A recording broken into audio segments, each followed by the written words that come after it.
Hey gang, welcome to Nerds of Comedy. For the next couple episodes, we're actually in Charleston, South Carolina for the Charleston Comedy Festival. It's an amazing festival put on by Theater 99. The next couple of weeks, we're going to have some improvisers from Theater 99 and Charleston, as well as some of the Push folks that have made their way down for the festival. So check it out. Live from the Charleston Comedy Festival, it's the Nerds of Comedy. Welcome to the Nerds of Comedy. We are here at the Charleston Comedy Fest in our luxurious Airbnb. Pretty fancy. It is pretty fancy. Nothing but the best. We are here with Andy Livengood. He is an all-around sketch comedian, improviser, one-man show. Guy. I do a lot of stuff, yeah. Beard aficionado, yes. I well quaffed. Welcome. Today we are talking about Dogma. Oh, man. Love that movie. So real quick, explain to the audience just in a sentence or two, what is Dogma, and then we're going to dig in. So Dogma is Kevin Smith's fourth movie. Force is not a word. Fourth is. Force, yes. He's his fourth movie. It's the one with, it's one where he first got like all the celebrities in finally, and it's about two angels trying to get back into heaven with a lot of F words. Yes, a lot of F words.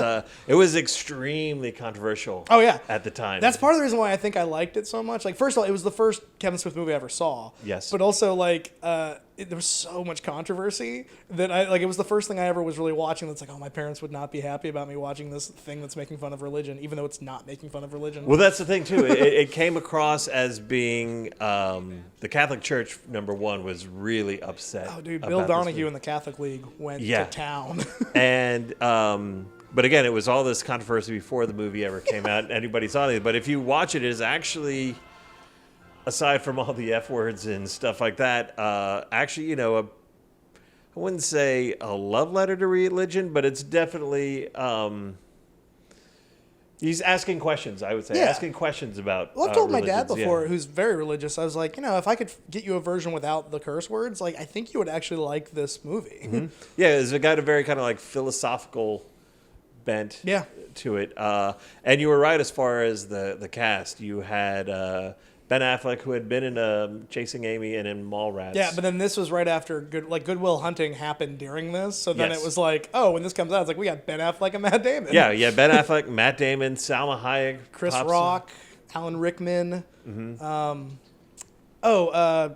Linda Florentino. Yes, who, what else has she been in? She was in Men in Black. She's done a lot of independent movies. Yeah. And then Alanis Morissette portraying God. Playing God. Oh, George Carlin's in it too. George Carlin, as the Bishop Glick. Cardinal Glick. That's right, Cardinal. And that was another very controversial. They had Alanis Morissette playing God, so the fact that they thought, a woman could be portrayed as God was she sang about blowjobs in the movie theater. Like, how can she be our Lord? Why are we here?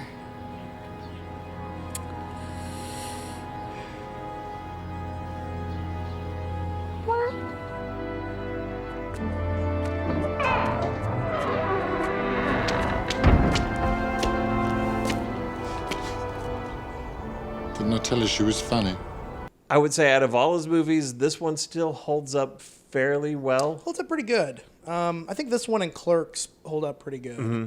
I would say his directing is very static. Like he's never been a great visual, and I think he'd be the first to. Well, he says that all the time. He's like, put the camera down, two people walk in a frame, and then they walk out of frame. There's this great fight scene between this gigantic poop monster. Yes, the Golgothan. Yeah, the Golgothan, which all takes place off camera. Yeah, like.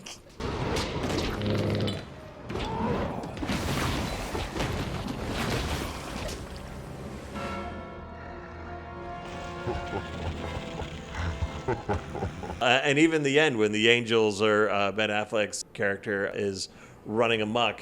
Yeah, you don't see any of it. You see the aftermath. The aftermath. I'm like, Yeah, I think that was a missed opportunity. My favorite, because I listen to the commentary tracks. They're great on any Kevin Smith movie. The commentaries are usually amazing. You're not going to learn a lot filmmaking wise, but Right. they're very, very funny. And he was talking about the beginning is always his homage to the '89 Batman, like not intentionally. Yeah. Which is like, it's supposed to be this big announcement. We're rebranding the Catholic Church, and there's like 7 reporters. Yeah. And like in the commentary track, he's like, it always reminds me of like, hey, what's the Joker up to this week?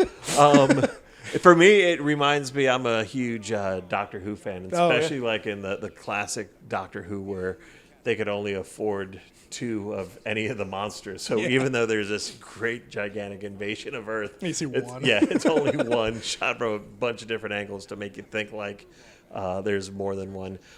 The pacing on this one is a little bit weird. Like, yeah, I think like it feels like it's him still trying to do that like Chasing Amy, Clerks, like just kind of slower, like indie. Yeah. Peak of '90s indie filmmaking, like slower story based thing.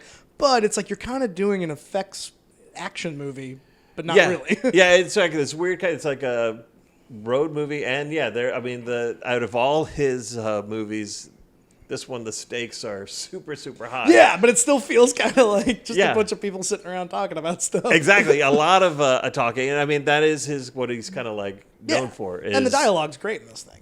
The Bible. What's your beef with the Bible? Well, for starters, I'm not in it.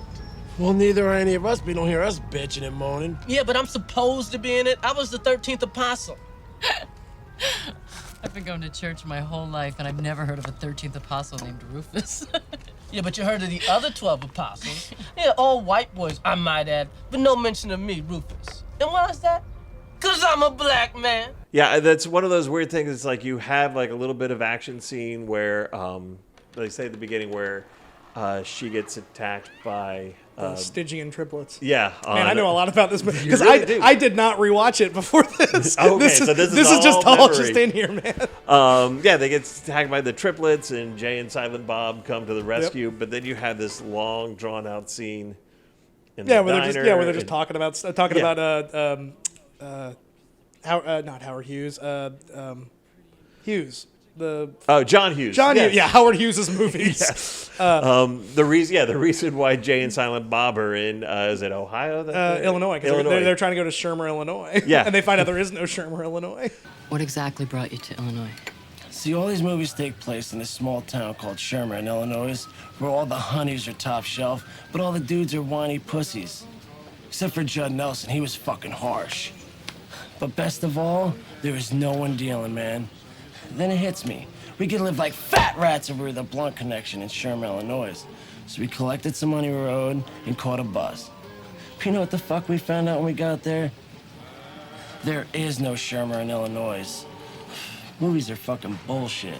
And I do actually. I mean, that is kind of classic Kevin Smith. That Jay and Silent Bob go to this town because in all the John Hughes movies, the women are easy. You know, there's a comic spinoff that takes place in between Chasing Amy. It like starts with them leaving the diner and chasing Amy, and ends with them saving her from the triplets in Dogma. That takes that whole story. That is the one thing. Way before Marvel. Oh, he made a universe. Yeah, he really did. And I love the fact that it really comes to like a head in Jay and Silent Bob Strike Back. Oh yeah, well that one, yeah, where it's just like here's every inside joke. Yeah, and you have Ben Affleck playing, 4 people or something yeah, like that. exactly. He's Including playing, Ben Affleck. Yeah, he's playing himself. He's playing his character from Chasing Amy. Holden McNeil? Yeah. Wow, I do really know too You much really about do. this. These were very like formative movies for me. Like they were the thing that made me go like, I think I want to make movies. I was Clerks. I like, but that one is again. I think it's a little hard to go back and rewatch. I'm one of those few guys that loves Mallrats. I like Mallrats. I don't think it's his strongest work, but I like Mallrats. For me, I'm always a sucker for Stan Lee. So anytime you have Stan Lee in a movie, I'm going to give it a check. And Priscilla Barnes from Three's Company. Oh yeah, she played with the 3 nipples. the 3-nippled fortune teller. Did you see? You saw Captain Marvel? Yes. Did you see the Stan Lee cameo was setting up for Mallrats? Oh, that's right. Yeah. I just got this I was film. like, Yeah. all right, that's pretty cool. Yeah, I remember. I think watching or listening to one of Kevin Smith's podcasts, and before I even saw, so he spoiled it. Oh yeah, he was. for me. I can't imagine the phone call with him. I'm just like, I get what? Are you serious? All right, so for people who have not seen Dogma, why should they go and check it out? I think it's one that you can jump into. Like some of Kevin Smith's movies, like you can't jump into Jay and Silent Bob Strike Back, Right? Because it is just the most inside baseball movie ever made. And I would say the same thing with like Clerks 2. Which Yeah, is Clerks kind of 2 a his little bit. last of the View universe. And this one, I feel like you can jump in and you get it. Like you're like, okay, cool, because like I understand who Jay and Silent Bob are. I get these guys. I think the story's amazing. Yeah. And I think that I think it's funny. I think it's still really funny and it holds up. So you grew up religious, very religious. Very religious, yeah. As did I. I was born and raised Catholic, went to Catholic grade school, was an Southern altar Baptist. boy. Okay, there you go.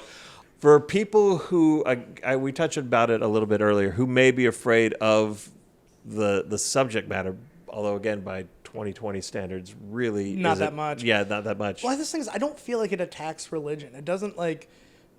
It's so funny because this came out the same year or like right around the same time that like Stigmata came out. That Yeah. like does very much attack the church. And this one, I think it's like people assume, and you can probably see this when you're in stuff you perform, because you're doing comedy, people assume you're making fun of it. Yes. And that's not the case. Like I don't think there's any moment in here where he makes fun of religion. You know, like he makes fun of like the reason why the movie's called Dogma is he's making fun of like the stuff, the man-made stuff on top of it. Sometimes I wish I just stayed home. You sound like the man. What's he like? He likes to listen to people talk. Christ loved to sit around the fire and listen to me and the other guys. You know, whenever we were going on about unimportant shit, he always had a smile on his face. His only real beef with mankind is the shit that gets carried out in his name. Wars, bigotry, televangelism. The big one, though, is the factioning of all the religions. He said mankind got it all wrong by taking a good idea and building a belief structure on it. You're saying having beliefs is a bad thing? I just think it's better to have ideas. I mean, you can change an idea. Changing a belief is trickier. And he's not even really making fun of it that hard. He's just kind of calling it out a little bit. Yeah, I would say, again, if anything else, he's just kind of very asking questions. I think Yeah. questions that I think everybody is kind of asked at one point or time about Well, their he's got that great specific faith. line in there that's like, oh, God hates the term religion. You know, Yeah. he wants people to have an idea. And at the end, it's like, like, oh, you found your faith? No, but I got a pretty good idea. And it's like, Yeah. oh, cool. I like that. That's a great. Yeah, exactly. And again, if for nothing else, you get to see Professor Snape with no penis. See? I'm as anatomically impaired as a Ken doll. Now make yourself useful and give me that towel, will you? Oh, yeah. Alan Rickman's amazing. in Yeah, this he movie. really is. He's. I kind of wish he was in a little bit more. So he Yeah. shows up at the beginning and then towards As the voice of God. Yeah, the voice of God. And I will say that I was very enamored by his look. He had like the cool hoodie with the suit jacket. I'm like, that is a look that I think I could. Yeah, probably like pull all off. the angels have those like hoodie things. Yeah. I'm like I again the commentary track they said like the costume designer was like, yeah, it's kind of like halos, and I'm like, I can get behind that. Yeah, actually, that's true. Like- All right, so that has been Dogma. Andy, tell people where they can find out more about you. Yeah, I have AndyLivengood.com. Also ButcherStories.com. Oh, that's right. My one-man show. Which hopefully I will get to catch some tonight. Although You I've can't because this is in the past. Yeah, this is in the past. I've seen it before, so spoilers, it's pretty darn good. Oh, thanks, man. Hey, not a problem. This has been the Nerds of Comedy. Like our videos, subscribe, share it with our friends. If you have a movie you think we should watch, let us know in the comment section, and we will see you next week. See ya. What's he like? God? Lonely, but funny. It's got a great sense of humor. Take sex, for example. There's nothing funnier than the ridiculous faces you people make mid-coitus. Sex is a joke in heaven. The way I understand it, it's mostly a joke down here, too.